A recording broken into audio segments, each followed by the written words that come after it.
Gagawa tayo ng grills ng bintana na aluminum.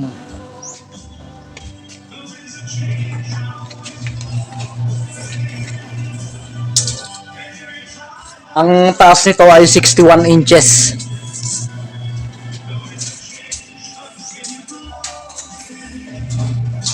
At ang haba naman ay 93 inches. Malaki.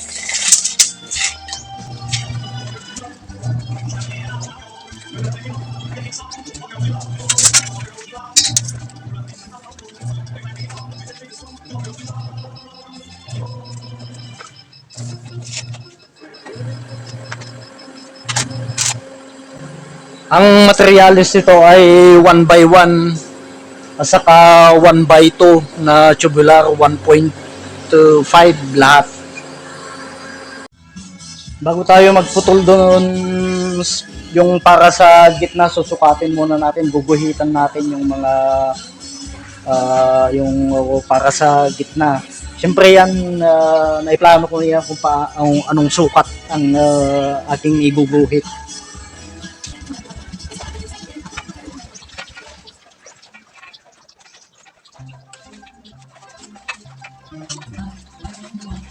Ganon din sa kabila, kung anong sukat dito, ganon din sa kabila.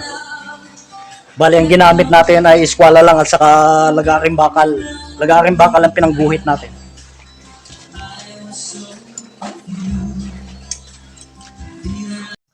Sa pagputol, lagaring bakal lang ang ginagamit ko.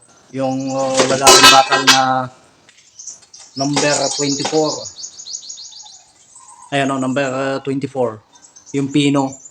Mabilis gamitin ito kaysa sa cutting disc sa mga maliliit. Halimbawa, 1 by 1, 3/4 by 3/4 at saka basta yung mga maliliit lang. Pagka yung mga 2 by 4 naman, 2 by 5, 2 by 6, yun na, ginagamitan ko na ng cutting disc. Papahiran natin ng langis para tatagal siya. Hindi siya basta-basta mapudpud.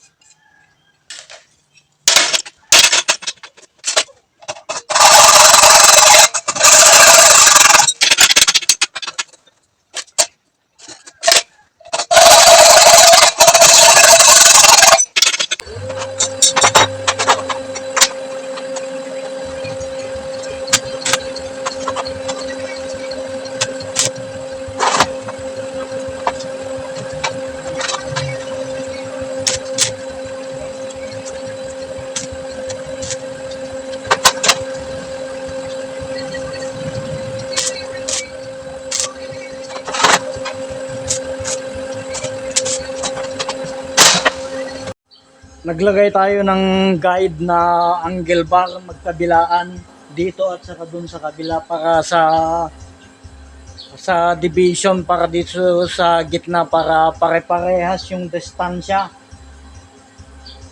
May guhit-guhit na yan.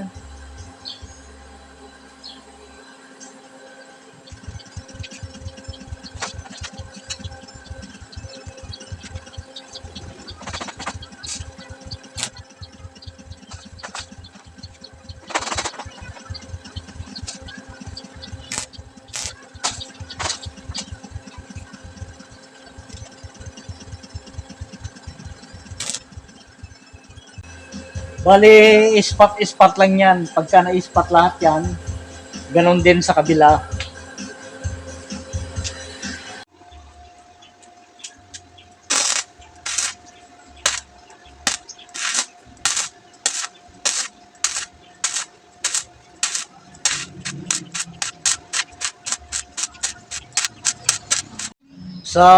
Sa pag-grind ng tubular, ginagamitan ko siya ng grinding stone na ganito.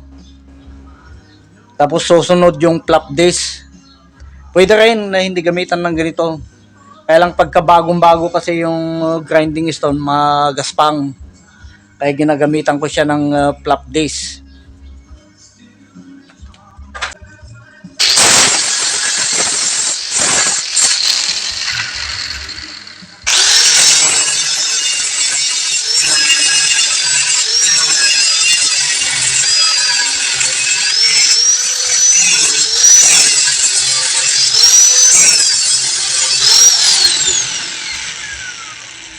Ayan, ganyan lahat yan. Hanggang doon.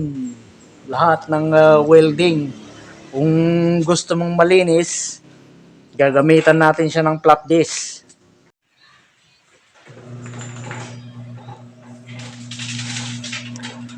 Bale, ang flat bar na to ang ibubutas dun sa pader at lalagyan ng expansion bolt. Bale, 6 yan. Yan ang isa at saka yun naman ang yung isa pa.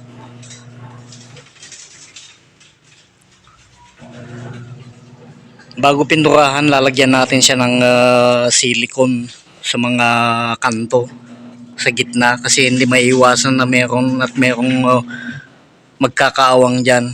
Katulad niyan, oh. Saka ito, lalagyan ng silicone para walang butas na nakikita.